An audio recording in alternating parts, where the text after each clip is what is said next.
Hello guys, welcome back with the new chapter staffing. आज हम लोग अपनी जो बिजनेस स्टडीज है, हमारा सब्जेक्ट है बिजनेस स्टडीज, उस बिजनेस स्टडीज का जो चैप्टर है वो हम लोग आज एक नए चैप्टर के ऊपर बात करेंगे। ये चैप्टर हमारे जो फंक्शंस ऑफ मैनेजमेंट जो हमने फर्स्ट चैप्टर में पढ़े थे, हमारे फंक्शंस ऑफ मैनेजमेंट, उन फंक्शंस ऑफ मैनेजमेंट का थर्ड प्रोस्पेक्ट है। यानी कि हम लोग पहले प्लानिंग पढ़ चुके हैं, ऑर्गेनाइजिंग पढ़ चुके हैं। आज हम लोग अपने फंक्शन ऑफ मैनेजमेंट के तीसरे कॉन्सेप्ट के बारे में पढ़ेंगे, जो कि है हमारा स्टाफिंग। कौन सा है चैप्टर का नाम? स्टाफिंग। तो ये जो फंक्शन ऑफ मैनेजमेंट में जो ये मेरा थर्ड कॉन्सेप्ट था स्टाफिंग का, आज हम लोग इस पूरे स्टाफिंग जो ये चैप्टर है, आज उसकी पहली क्लास स्टार्ट करेंगे, जिस क्लास में हम लोग ये समझेंगे कि मेरा स्टाफिंग होता क्या है, स्टाफिंग के फायदे क्या होते हैं, और ऑर्गेनाइजेशन किस तरह से जो स्टाफिंग है वो किस लिए उनके लिए जरूरी होती है। तो चलिए स्टार्ट करते हैं हम अपनी आज की class with the concept of staffing. तो सबसे पहले हम लोग बात करते हैं यहाँ पे कि मेरी स्टाफिंग होती क्या है। अब जैसे नाम से आपको समझ में आ रहा होगा, यहाँ पे हम लोग बात कर रहे हैं स्टाफिंग यानी स्टाफ के बारे में, है ना। यहाँ पे जो चीजें हैं मेरे पास स्टाफिंग, वहां पे हम लोग बात कर रहे हैं अपने स्टाफ के बारे में कि मेरा स्टाफ कैसा होना चाहिए, कितने लोगों का होना चाहिए, क्या क्वालिफिकेशन होनी चाहिए, क्या उनकी capability, ability, willingness to work, ये सारी चीजें एक स्टाफ के अंदर होनी चाहिए या फिर नहीं होनी चाहिए। तो सबसे पहले हम लोग इसकी डेफिनेशन के ऊपर बात करते हैं। इट इन्वॉल्व्स, यानी जो मेरी स्टाफिंग है वो क्या क्या इन्वॉल्व करती है। पहला, फाइंडिंग द राइट पर्सन। पहला काम इनका क्या होता है कि ये अपनी ऑर्गेनाइजेशन के लिए सही इंसान को ढूंढती है। सही इंसान का मतलब, क्योंकि हर काम को करने के लिए एक स्पेसिफिक पर्सन होता है जो उस फील्ड में स्पेशलाइज्ड होता है। तो जो बंदा जिस फील्ड में स्पेशलाइज्ड है, हम उसको उसी फील्ड के लिए अपॉइंट करेंगे। तो पहला काम मेरा यहाँ पे क्या होता है? Finding the right person. Second, for the right job. और किस लिए? सही काम करने के लिए, मतलब हमने बंदा तो सही अपॉइंट किया। फॉर एग्जाम्पल, हमने अपने स्कूल के लिए एक इकोनॉमिक्स टीचर की जरूरत है। आपने क्या किया? हायर तो इकोनॉमिक्स टीचर को किया, बट आप उससे पढ़वा मैथ्स रहे हो, या पढ़वा आप उससे एसएसटी रहे हो, या पढ़वा आप उससे अकाउंट्स रहे हो, तो क्या होगा? वो पर्सन तो राइट था, आपको इकोनॉमिक्स का बंदा चाहिए था, आपने इकोनॉमिक्स के बंदे को ही हायर किया, बट काम आप उससे कुछ और करा रहे, है ना। तो पहली चीज यहाँ पे क्या है? सही इंसान को देखो। दूसरी चीज, राइट जॉब पे उसको अपॉइंट करो। तीसरी चीज, राइट क्वालिफिकेशन, यानी आप जिस भी पर्सन को अपॉइंट कर रहे हो उसको ये चेक कर लो कि जिस फील्ड के लिए आप उसको हायर कर रहे हो, उस फील्ड के लिए उसके पास क्वालिफिकेशन है या फिर नहीं। मतलब अगर मार्केटिंग का बंदा है तो उसके पास एमबीए की डिग्री होनी चाहिए, इंजीनियर है तो बीटेक की डिग्री होनी चाहिए, आर्किटेक्चर है तो आर्किटेक्चर की डिग्री होनी चाहिए, डॉक्टर है तो एमबीबीएस या एमडी की डिग्री होनी चाहिए, अकाउंटेंट है तो सीए की डिग्री होनी चाहिए, कंपनी के लिए हायर कर रहे हो तो कंपनी सेक्रेटरी होना चाहिए, एडवोकेट की तरह हायर कर रहे हो तो उसके पास लॉ की डिग्री होनी चाहिए। इन शॉर्ट, आप जिस काम के लिए उसको हायर कर रहे हो उस काम का उसके पास क्वालिफिकेशन होना चाहिए। Doing the right job at the right time, और सबसे मोस्ट इंपॉर्टेंट बात कि वो सही काम को सही समय पे करना जानता हो। तो स्टाफिंग में मेरी क्या क्या चीजें आती है? It involves finding the right person, सही इंसान को ढूंढना, फॉर द राइट जॉब, सही काम के लिए, एट द राइट क्वालिफिकेशन, सही डिग्री के साथ, डूइंग द राइट जॉब ताकि वो सही काम कर पाए, और सबसे जरूरी चीज उसको सही समय पे कर पाए। तो स्टाफिंग का बेसिकली हमारा मतलब होता है जिसमें हम ये एनालाइज करते हैं कि हमें अपनी ऑर्गेनाइजेशन के लिए कितने वर्कर्स चाहिए, मतलब नंबर ऑफ वर्कर्स कितने रिक्वायर्ड है, किस फील्ड के लिए चाहिए, किस डिपार्टमेंट के लिए चाहिए, किस क्वालिफिकेशन के साथ चाहिए। इन सारी चीजों का जो एक एनालिसिस होता है, वो एनालिसिस मेरा कहलाता है स्टाफिंग। या इसको बहुत सिंपल लैंग्वेज में अगर आप समझना चाहें तो स्टाफिंग का मतलब होता है कि जिसमें आप अपनी ऑर्गेनाइजेशन में लोगों को हायर करने के बारे में प्लान करते हो कि हमें इतने वर्कर चाहिए, इस क्वालिफिकेशन के चाहिए और इस काम के लिए चाहिए। इन सारी चीजों को देखना हमारा किसमें आता है? स्टाफिंग। बात समझ में आ गई? तो स्टाफिंग मेरा क्या होता है? लास्ट बार डेफिनेशन इसकी रिपीट कर देते हैं।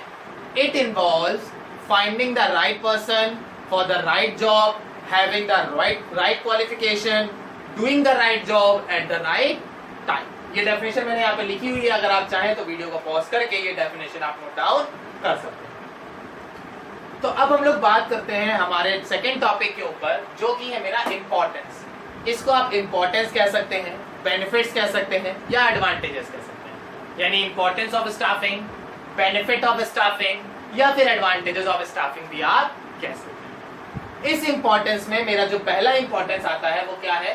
Growth of the enterprises. जब आप अपनी ऑर्गेनाइजेशन में सही इंसान को सही काम के लिए, सही क्वालिफिकेशन के लिए साथ रखेंगे, तो क्या होगा? आपकी ऑर्गेनाइजेशन में हर बंदा अपनी अपनी फील्ड में स्पेशलाइज होगा। और जब आपके यहाँ हर पर्सन अपनी अपनी फील्ड में स्पेशलाइज्ड है, तो क्या होगा? मेरी ऑर्गेनाइजेशन जो है वो ग्रो कर जाएगी, करेगी ना। तो यहाँ पे क्या हो गया?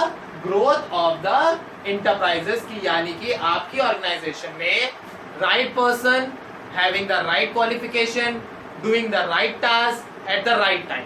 सही इंसान सही क्वालिफिकेशन के साथ सही जॉब पे सही समय पे सही काम करके अगर आपको दे रहा है, तो आपकी ऑर्गेनाइजेशन जो है वो ग्रो करेगी, क्योंकि आपका टास्क जो है वो on time and with the minimum cost है अचीव हो जाएगा। क्लियर है? चलो, सेकेंड आता है optimum utilization of human resource.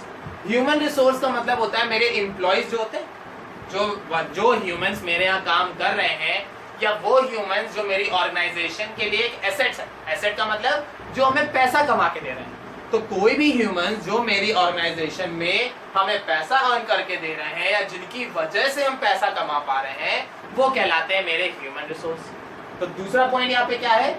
Optimum utilization of human resource. यानी कि हम एक मैनेजर को या एक ऑर्गेनाइजेशन को हमेशा ये सोचना चाहिए कि वो अपने ह्यूमन रिसोर्स को किस तरीके से यूटिलाइज कर सकते हैं। अब यूटिलाइज करने का मतलब यहाँ पे ये नहीं होता है कि आप उनको ओवरबर्डन कर दो। ओवरबर्डन का मतलब अब आपका टीचर जो है वो मैथ्स का है, या जीके का है, या एसएसटी का है, या इकोनॉमिक्स का है, या अकाउंट्स का है, और आप उसको काम दे रहे हो, काम करो, ऑफिस का भी काम कर लो।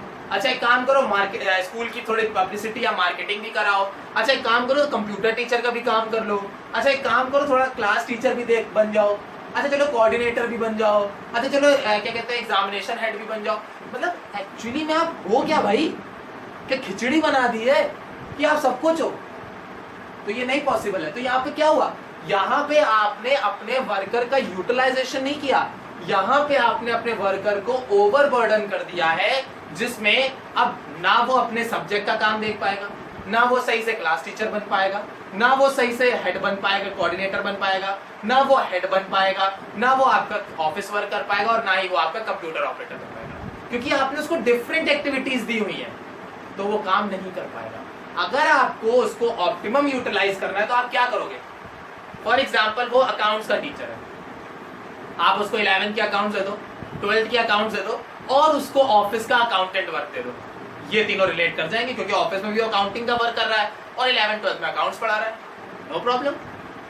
आपका एक मैथ्स टीचर है, आप मैथ्स टीचर को 1st से लेकर 12th तक कोई भी मैथ क्लास दे दो, लेकिन मैथ्स पढ़ाने के लिए यूटिलाइजेशन है। आपके पास एक इकोनॉमिक्स टीचर है, आप इकोनॉमिक्स टीचर को इकोनॉमिक्स पढ़ाने को दे दो, वो 9 to 12 दे दो, 9 to 12 कोई टेंशन नहीं। क्यों? 9 में भी इकोनॉमिक्स है, 10th में भी है, 11th में भी है, 12th में भी। तो यहाँ पे क्या हो रहा है? यहाँ पे जो आपका वर्कर है वो जिस फील्ड में स्पेशलाइज्ड है, आप उसको उस फील्ड का काम दो, वो अपना 100% देगा और आपका रिसोर्सेज भी यूटिलाइज करेगा। बट अगर आप अपने एम्प्लॉयज को डिफरेंट टास्क दे दोगे, तो क्या होगा? ना तो वो परफेक्ट हो पाएगा, और ना ही वो जिस काम में आप उसको भेज रहे हो उसमें वो अपना 100% दे पाएगा, क्योंकि वो उस काम को जानता तो है बट उस फील्ड में स्पेशलाइज्ड नहीं।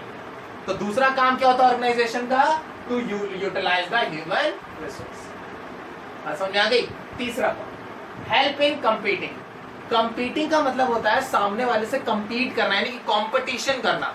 तो जो ऑर्गेनाइजेशन होता है उसमें जो ये स्टाफिंग है ना, ये स्टाफिंग हमें कंपीट करने में हेल्प करती है, क्योंकि किसी भी ऑर्गेनाइजेशन के लिए जो ब्लड होता है, ब्लड का मतलब जो खून होता है, वो उनका स्टाफ होता है। उनका स्टाफ जितना एक्टिव होगा, ऑर्गेनाइजेशन उतनी ग्रो करेगी। जैसे आपके बॉडी में अगर ब्लड सर्कुलेशन नहीं होगा तो क्या होगा? पड़े रहोगे। कभी ब्लड प्रेशर हाई हो गया तो मर जाओगे, लो हो गया तो मर जाओगे। बैलेंस होगा, बहुत बढ़िया चलोगे। सेम उसी तरह मेरी ऑर्गेनाइजेशन होती है कि एक ऑर्गेनाइजेशन में जो वर्कर्स होते हैं वो ऑर्गेनाइजेशन के लिए लाइफ होते हैं। तो अगर आपके जो वर्कर्स हैं वो अच्छे हैं तो आपकी ऑर्गेनाइजेशन कहीं पे भी compete कर जाएगी, कोई दिक्कत नहीं, क्योंकि आपकी ऑर्गेनाइजेशन में well up to date workers काम कर रहे हैं।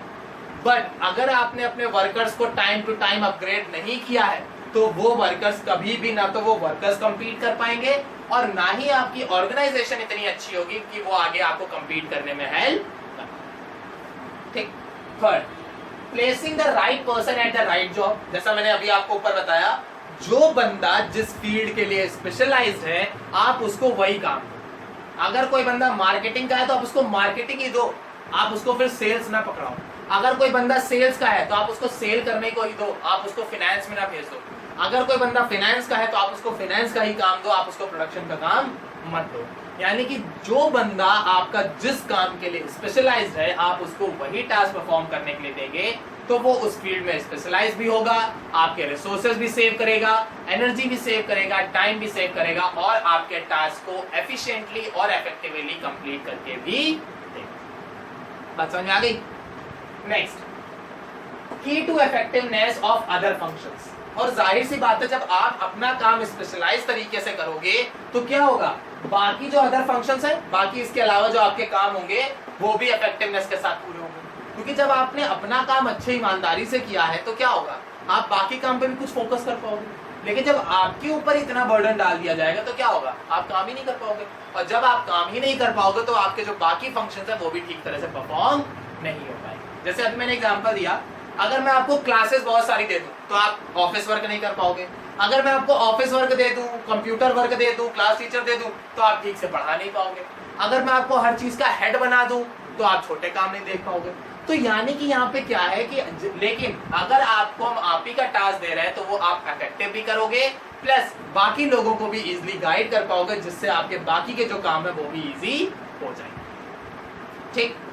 Next, improve job satisfaction and morale of the employees।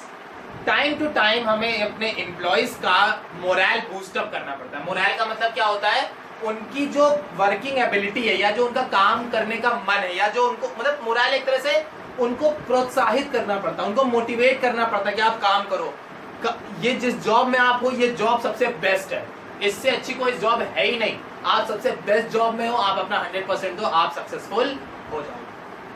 तो ये एक मैनेजर का काम होता है कि जो मैनेजर अपने स्टाफ को जॉब सेटिस्फैक्शन प्रोवाइड कराए। मतलब कभी भी अपने एम्प्लॉयज को ये ना फील होने दे कि ये गलत जॉब में आ गए, हमें ये नहीं काम करना चाहिए, हम किसी गलत जॉब में आ गए, हमें कुछ और करना चाहिए था, यहाँ पे इतना ज्यादा स्ट्रेस है, इतना ज्यादा बर्डन है कि हम काम नहीं कर पा रहे। तो ये एक स्टाफिंग का एक फायदा होता है कि स्टाफिंग में जब हम सभी को काम डिवाइड कर देते हैं तो हर बंदा अपने अपने जॉब में क्या होता है, सेटिस्फाई होता है, क्योंकि हम उस बंदे को वही काम दे रहे हैं जिसमें वो स्पेशलाइज है। तो जिस काम में आपको मजा आता है अगर हम आपको वही काम करने को देंगे तो क्या होगा, आप सेटिस्फाई होगे और आपका जो मोरल है वो भी बूस्ट अप हो जाएगा, क्योंकि आप कभी भी बोर नहीं। ठीक है ना। अगर हम आपसे अगर कोई बच्चा है उसको क्रिकेट खेलना पसंद है, हम उससे कहते हैं फुटबॉल खेलो, तो क्या होगा, वो 1 दिन खेलेगा, 2 दिन खेलेगा, महीने भर खेलेगा, लेकिन उसको मजा नहीं आएगा। लेकिन अगर हम उससे कहते हैं क्रिकेट खेलो तो बहुत मजा आएगा, एकदम पैशनेट होके खेले। जैसे आपने MS धोनी मूवी देखी होगी, MS धोनी मूवी में जो धोनी था उसका जो मेन ड्रीम था वो क्या था, क्रिकेट खेलना। बट वो बन क्या गया, टिकट कलेक्टर। तो टिकट कलेक्टर बन के जॉब तो कर रहा था बट क्या उसका मन लग रहा था उसमें, नहीं, वो सिर्फ काम कर रहा था तो वो पैशनेट होके काम नहीं कर रहा था या अपनी पूरी एनर्जी के साथ काम नहीं कर रहा था। बट जैसे ही उसने अपने प्रोफेशन को ज्वाइन, मतलब अपने जो स्किल है, जो पैशन है उसको ज्वाइन किया, यानी उसने क्रिकेट को ज्वाइन किया, जॉब सेटिस्फैक्शन भी बढ़ा, उसका मोरल भी बूस्टअप हुआ और आज धोनी। ठीक है ना। तो स्टाफिंग का मेरा नेक्स्ट फायदा क्या होता है, हमें जॉब सेटिस्फैक्शन मिलता है और जो मेरे एम्प्लॉइज का मोरल है यानी उनका जो काम करने का मन है वो भी बूस्टअप हो जाता है। नेक्स्ट मेरा आता है filling the roles by obtaining competent person. और हम अपनी ऑर्गेनाइजेशन में उन्हीं पर्सन्स को हायर करते हैं जिनमें हम ये देखते हैं कि उनके अंदर राइट क्वालिफिकेशन है, राइट एबिलिटी है, राइट कैपेबिलिटी है और उनके अंदर एक कंपीट करने की स्किल है, मतलब वो किसी भी चीज के साथ कंपीट करने के लिए रेडी है। जैसे एक ऑर्गेनाइजेशन में 2 तरह के लोग होते हैं, एक वो होते हैं जिनको आप कोई भी टास्क दे दो वो तैयार है, आप उनको कुछ भी दे दो, मतलब ऐसा काम भी दे दो जो वो जानते तक नहीं है, आप दे दो ये काम करना है, अच्छा चलिए ट्राई करते हैं, करके देखते हैं क्या होता है। ये टाइप के पर्सन होंगे जो हर चीज के लिए रेडी हैं। उनको आप कोई भी टास्क दो वो हमेशा तैयार है करने के लिए। क्यों? क्योंकि उन्हें लगता है यार करके देखते हैं, या तो काम आएगा और या तो कुछ नया सीखने को मिलेगा, नुकसान तो मेरा है ही नहीं, है ना। अगर मैं आपको कोई टास्क दे रहा हूं करने के लिए, कोई काम दे रहा हूं, जैसे मैं कोई मैच आपने खेला, कोई क्रिकेट मैच खेला, कोई भी मैच खेला, उसमें क्या होगा, या तो आप जीतोगे और या तो आप सीखोगे। जीत गए तो भाई जीत गए, और हारे तो हार से क्या होगा, एक चीज सीखने को मिलेगी कि हमने कहाँ पे गलती करी और कहाँ पे हमें अभी और मेहनत करने की जरूरत है। तो ऑर्गेनाइजेशन में पहले तरह के लोग कौन होते हैं, जो हर चीज के लिए कम्पीट करने के लिए रेडी हैं, वो हमेशा तैयार है कि आप काम दो हम करने के लिए तैयार हैं। वहीं एक तरफ वो वर्कर्स होते हैं जिनको आप काम दो, अरे हमसे नहीं होगा, ये मेरा टास्क ही नहीं, हमें आता ही नहीं, मैं कभी किया ही नहीं, पता नहीं कैसे होगा, हम नहीं कर पाएंगे, हाँ भैया बहुत डरते हैं हम इस चीज से, ये नहीं कर पाएंगे। तो एक तरफ वो वर्कर है जो रिस्क लेने के लिए रेडी है, और एक तरफ वो वर्कर है जो डरते हैं, काम से भागते हैं। तो आपकी ऑर्गेनाइजेशन को ग्रो कौन करा पाएगा, वो बंदा जो कंपीट करने के लिए रेडी है, जो हमेशा तैयार है। आप टास्क दो मैं करके दिखाऊंगा, कोई टेंशन नहीं, मैं आपका टास्क कंप्लीट करके दूंगा, चाहे जैसे करके दूं, मैं करके दूंगा टास्क। तो वही चीज यहाँ पे है कि आपकी ऑर्गेनाइजेशन में आप उन्हीं लोगों को फिलअप करते हो जिनको आपको लगता है कि वो कंपीट कर पाएंगे। तो स्टाफिंग का मेरा फायदा क्या होगा, मेरे स्टाफिंग के क्या फायदे होंगे, ऑर्गेनाइजेशन ग्रो करेगी, ह्यूमन रिसोर्स यूटिलाइज होगा, मेरे वर्कर्स कंपीट करेंगे, सही इंसान सही जगह पे होगा, हर फंक्शन जो है, मतलब जितने भी फंक्शन ऑर्गेनाइजेशन में हो रहे हैं, जितने भी काम हो रहे हैं, वो सारे काम इफेक्टिवनेस के साथ होंगे, हर वर्कर अपनी जॉब से सेटिस्फाई होगा और वो अपनी जॉब में अपना मोरल जो है वो हमेशा बूस्टअप रखेगा और काम हमेशा कंप्लीट करके देगा। और लास्ट, हम हमेशा उन्हीं लोगों को हायर करेंगे जो वर्कर्स मेरे लिए कंपीट करने को रेडी हैं, या वो वर्कर्स जो मेरी ऑर्गेनाइजेशन के लिए एकदम फिट हैं, हम हमेशा उन्हीं वर्कर्स को हायर करेंगे, बाकी किसी को भी हायर नहीं करेंगे। अगर हम उन वर्कर्स को हायर करते हैं जो कैपेबल और एबल नहीं है, तो मेरी ऑर्गेनाइजेशन कभी भी ग्रो नहीं करेगी। तो ये थी हमारी आज की क्लास, जिसमें हम लोगों ने क्या बात करी, the concept of staffing and the importance of staffing. I hope सबको सारी चीजें क्लियर हो गई होंगी। अगर कोई डाउट्स हैं, सजेशन है या कोई क्वेरीज है, तो आप कमेंट सेक्शन में हमसे पूछ सकते हैं। Thank you class.